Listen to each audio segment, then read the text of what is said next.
अब आज के इस वीडियो में विद्यार्थी कुछ प्रमुख रचनाओं का निर्माण सीखेंगे। जैसा कि पहला प्रश्न विद्यार्थियों के सामने है, 7.5 सेंटीमीटर रेखा का 1:4 के अनुपात में बाह्यता विभाजन कीजिए। या लिखना चाहिए 7.5 सेंटीमीटर रेखा को 1:4 के अनुपात में बाह्यता विभाजित करिए। तो जरा इसको काल्पनिक सिस्टम पर समझ लेते हैं कि मान लो हमारी एक ए बी रेखा है, यह है 7.5 सेंटीमीटर की। बाह्यता विभाजन होना है, इसका मतलब जो विभाजक बिंदु है P वो या तो B के दाहिनी तरफ होगा या तो बाईं तरफ होगा, A के बाईं तरफ।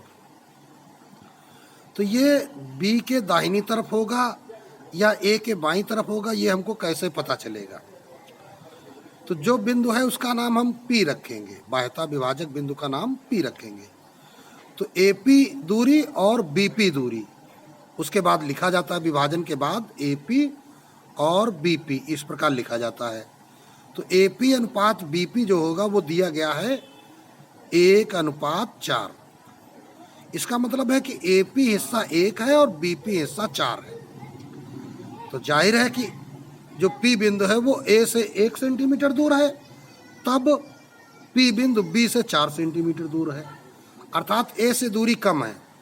तो अगर हम P बिंदु इस तरफ रखेंगे यहाँ, जैसा कि पिछली रचना में तुम्हें दिखाया गया था, अगर P इधर रखेंगे तो देखिए AP की दूरी ज़्यादा होगी, BP की दूरी कम होगी।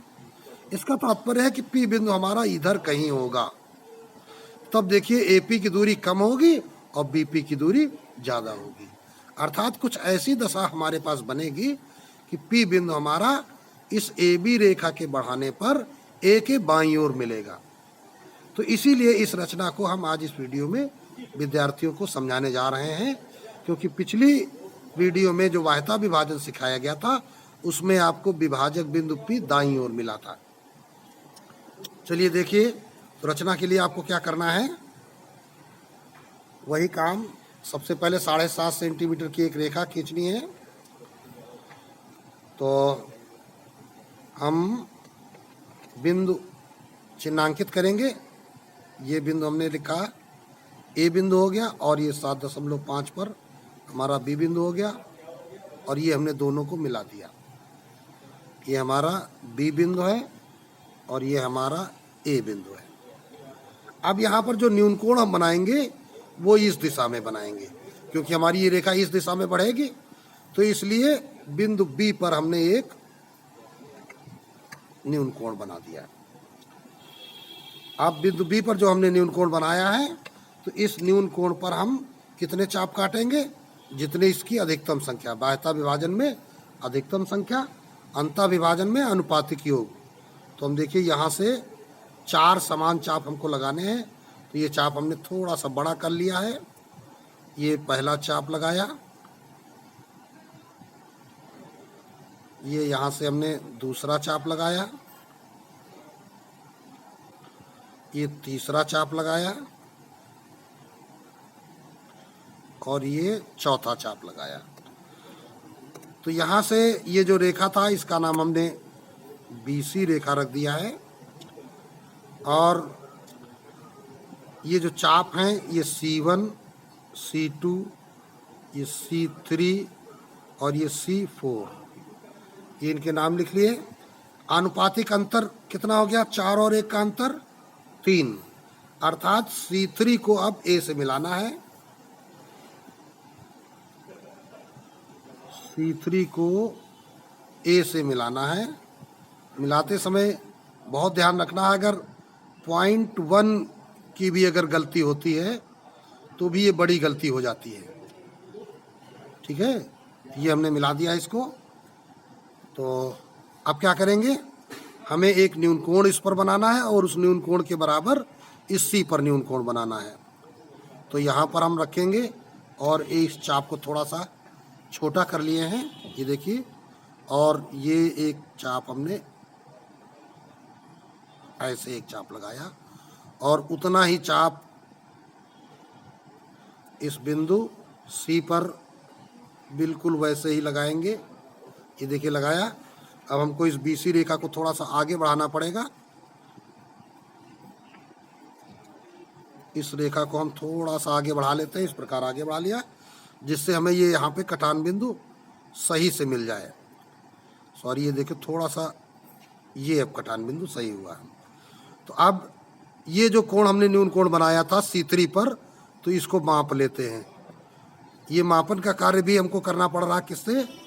इसी हमें देखिए ये हमने माप लिया है यहाँ पे C4 पर बिंदु रखते हुए, और इस बिंदु से हमको उतना ही इसको काट लेना है।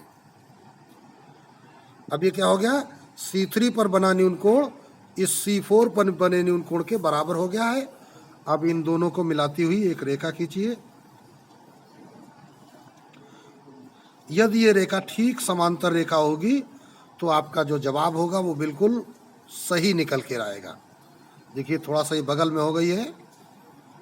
ये रेखा खींचते समय थोड़ा सा विशेष ध्यान रखना चाहिए। ये सही रेखा आपकी खींची जा करके। अब इस BA रेखा को आप आगे बढ़ाएंगे तो ये रेखा जब हम आगे बढ़ाएंगे तो ये देखिए यहाँ पर काट देती है, और ये हमारा कटान बिंदु ये P हुआ। इसका नाम हम यहाँ पे P रख देते हैं और माप कर देखते हैं कि हमारा PA और PB कितना हुआ है। अब देखिए सही से रखेंगे तो ये देखिए PA कितना आ रहा है? 2.5 आ रहा है, और P से B की दूरी कितनी आ रही है? 10 आ रही है। तो हम यहाँ लिखते हैं मापने पर PA बराबर 2.5 और PB बराबर 10.0। अब PA अनुपात PB निकाल लो। PA अनुपात PB तो बराबर अनुपात को बटे में लिखते हैं, 2.5 बटे 10.0। दशमलव को हटा दीजिए, 25 एकम 25, 25 चक्कू 100। तो देखिए अनुपात आ गया 1:4, अर्थात ये रचना आपकी अब सही हो गई है। तो इस प्रकार ये जो दूसरी लाइन है इसको थोड़ा सा आप हटा दीजिए,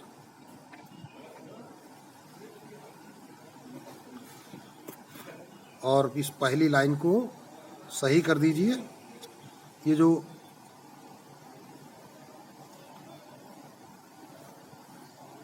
ये लाइन आपकी सही हो गई। तो इस प्रकार हमने क्या देखा कि ये 7.5 सेंटीमीटर की रेखा थी और इसका बाह्यता विभाजन हो गया, जिसमें एक खंड 2.5 और दूसरा खंड 10.0 निकल कर आया है। तो इसकी रचना अब विद्यार्थी स्वयं लिखेंगे। इसका निर्माण करना हमने विद्यार्थियों को सिखा दिया है।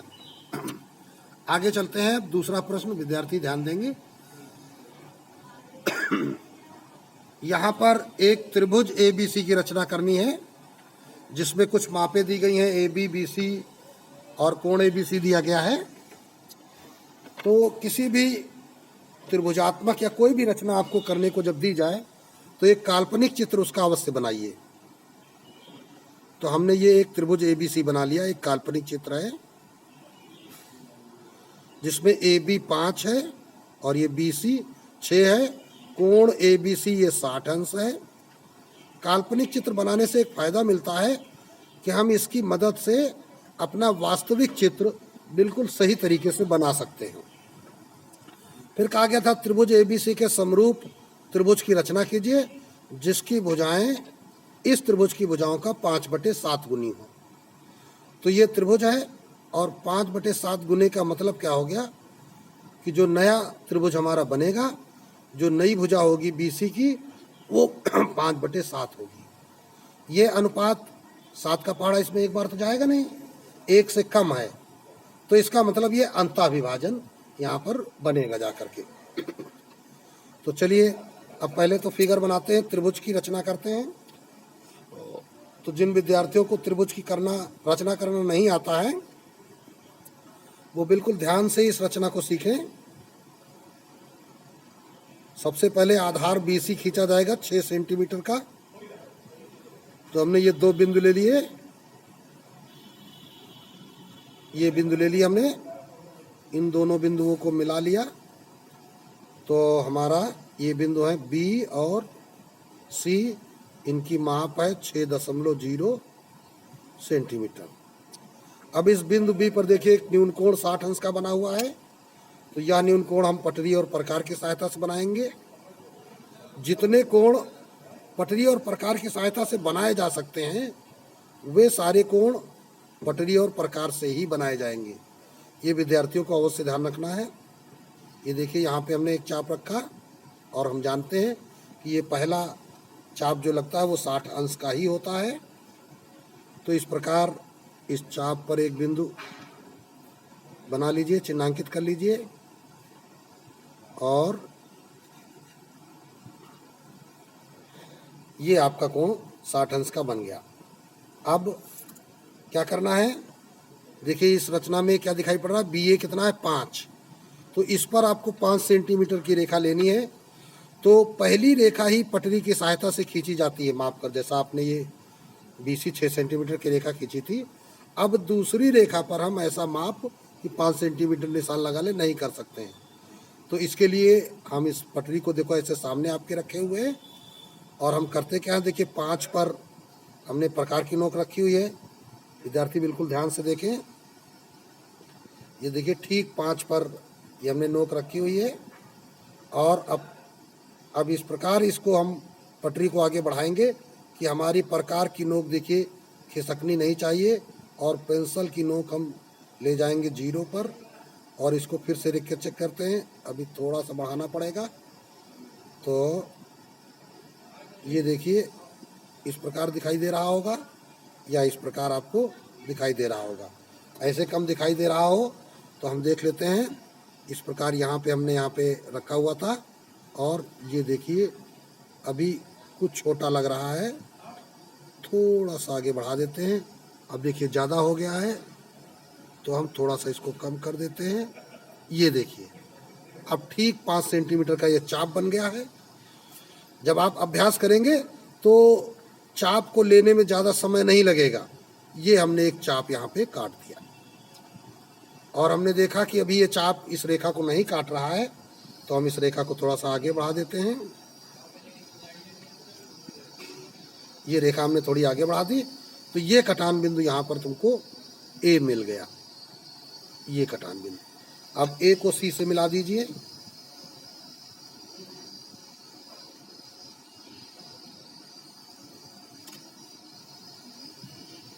ये ए को सी से मिला दिया। अब हमारा त्रिभुज ABC बन गया। यहाँ पर ये 5 सेंटीमीटर है, सॉरी 6 सेंटीमीटर है, और ये 5 सेंटीमीटर है, और ये कोण 60 अंश का है। यहाँ पे कोण लिखो चाहे न लिखो, ये पटरी प्रकार के जो चाप है ये खुद बताते हैं कि ये 60 अंश का कोण बनाया गया है। अब करना क्या है, 5/7, इसका तात्पर्य समझ लीजिए। तो मान लीजिए ये BC रेखा है, और इस BC पर हमको कोई बिंदु P मिल जाए, वो किस प्रकार हो कि BP लिखा है ना, चाहे PB को चाहे BP को, बटे CP, सॉरी BC। BC का तुमको निकालना है 5/7। इसको ऐसे समझिए, BP बराबर BC का 5/7। त्रिभुज की भुजाओं का 5/7 गुना हो, तो BC भुजा हम ले रहे हैं, तो BC का 5/7 क्या बनना चाहिए, ये BP बनना चाहिए। तो अब BC का पक्षांतर कर लोगे, तो BP/BC बराबर हो गया 5/7। तो अर्थात ये है 5 और ये पूरा है कितना, 7। तो अब इन दोनों में अनुपात क्या हो जाएगा, BP अनुपात CP। तो BP तुम्हारा 5 हिस्सा है। अब अनुपात जब CP निकालना चाहते हो तो इस 7 से 5 घटा दो, तो कितना हो गया, ये हो गया 2, ये हो गया 5:2। तो इसका मतलब BP और CP में 5:2 का अनुपात हो जाता है। चलिए ऐसे भी कर सकते हो या सीधे सीधे इस अनुपात से भी हम काम कर सकते हैं। कैसे करेंगे? अब बिंदु पर एक बी पर एक न्यून कोण बनाएंगे नीचे की ओर। वाह्यता विभाजन वाली प्रक्रिया का थोड़ा सा प्रयोग कर सकते हैं हम। एक न्यून कोण बना दिया और यहाँ पर एक नाम दे दिया M। अब क्या करेंगे? बिंदु B से इस पर हमको चाप लगाने हैं कितने? 5/7 है तो 7 चाप लगाने हैं हमको। तो इसको हमने थोड़ा सा छोटा कर लिया क्योंकि हमें चापों की संख्या अधिक मिल गई है। तो देखिए ये पहला चाप, इसी प्रकार ये दूसरा चाप,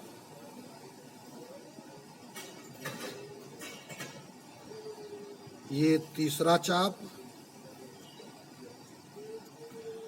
ये चौथा चाप, ये पांचवा चाप, ये छठा चाप और ये सातवां चाप। थोड़ी सी रेखा इसके लिए आगे बढ़ानी पड़ेगी आपको।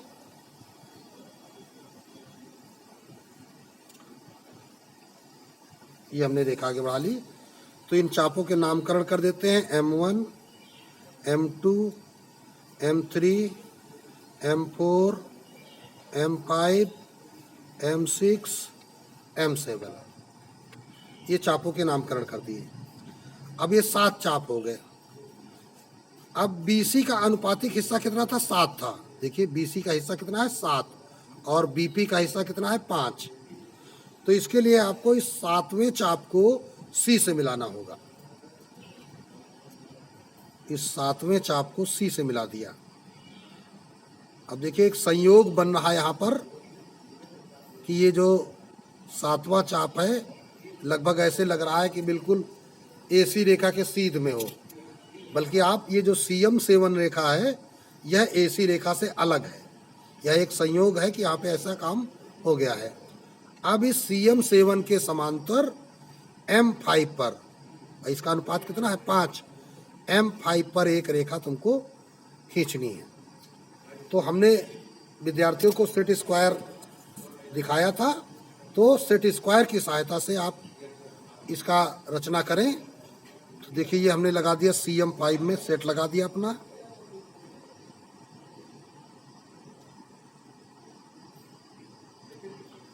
ये ऐसे हमने इसको लगा दिया है सेट, ठीक है ना। अब इसके इस साइड में हम पटरी लगा देते हैं। ये देखिए हमने इस साइड में पटरी लगा दिया, बिल्कुल इससे सटी हुई। अब इस सेट को हम थोड़ा सा आगे पीछे खिसका के देख लेते हैं। पीछे फिर से एक बार चेक कर लेते हैं कि सही है कि नहीं है। तो ये देखिए हमारा सेट बिल्कुल सही है। तो अब इसको कहाँ ले जाएंगे? M5 पर ले गए। ये देखिए हम M5 पर आ गए इसको लेकर। अब पटरी को हटा देते हैं और M5 से एक रेखा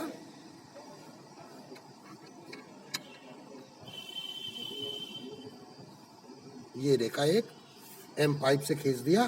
तो ये यहाँ पर बिंदु हमको P प्राप्त हो गया। ये बिंदु P प्राप्त हो गया। अब क्या करना है? इस AC के समांतर PQ रेखा खींचनी है। तो अब इस AC में अपना हम वही सेट स्क्वायर लगाएंगे। ये सेट स्क्वायर हम अपना लगाने जा रहे हैं इस AC में। तो ये देखिए AC में हमने सेट लगा दिया है और इसके बाद ये हमने पटरी लगा दी और पटरी के सहारे इस अपने सेट को एक बार खिसका के देखते हैं। देखिए बिल्कुल सही है। और इसको खिसका के ले गए कहाँ पर? इस बिंदु P पर ले जाना है। पटरी के ऊपर तुम्हारा सेट नहीं, ये देखिए यहाँ पर आपका आ गया बिंदु P पर। अब इसको हटा देते हैं और बिंदु P से एक रेखा खींच देते हैं। तो ये यहाँ पर आपका बिंदु Q प्राप्त हो जाता है। तो इस प्रकार रचना करने पर तुम्हारा जो त्रिभुज BPQ प्राप्त हुआ है या QBP जो तुमको त्रिभुज मिला है वह तुम्हारे मूल त्रिभुज ABC के समरूप है। और इसकी जो भुजाएं हैं, कौन सी भुजाएं? जैसे ये BQ भुजा है, ये तुम्हारी AB का 5/7 है। इसी प्रकार जो BP है, ये तुम्हारी BC भुजा का 5/7 है। और तुम्हारा जो PQ है, ये AC का 5/7 है। अर्थात जो ये छोटा वाला त्रिभुज है, इस बड़े वाले त्रिभुज की भुजाओं या संगत भुजाओं का 5/7 गुना है। तो इस प्रकार यह रचना आपकी कंप्लीट हो जाती है। बड़े ही ध्यान से विद्यार्थियों ने इस रचना को सीखा। अब आप इस रचना को अपनी कॉपी पर बनाएंगे और इसका अभ्यास करेंगे। एक बात ध्यान रखनी है कि जैसे हमने यहाँ पे 7 चाप लगाने को कहा था, तो हो सकता है कि जब आप चाप लगाओ तो ये छोटे छोटे चाप बने। आपको करना यही है कि CM7 को मिलाना है और CM7 के समांतर ये PM5 रेखा खींचनी है। फिर इसके बाद AC के समांतर ये QP रेखा खींची जानी है। ये आपको ध्यान रखना है। आप चाहें तो यहाँ M7 पर न्यून कोण बनाकर समांतर रेखा खींचें, जैसा कि हमने पीछे सिखाया है, और चाहे तो इस सेट स्क्वायर से समांतर रेखाएं खींचें।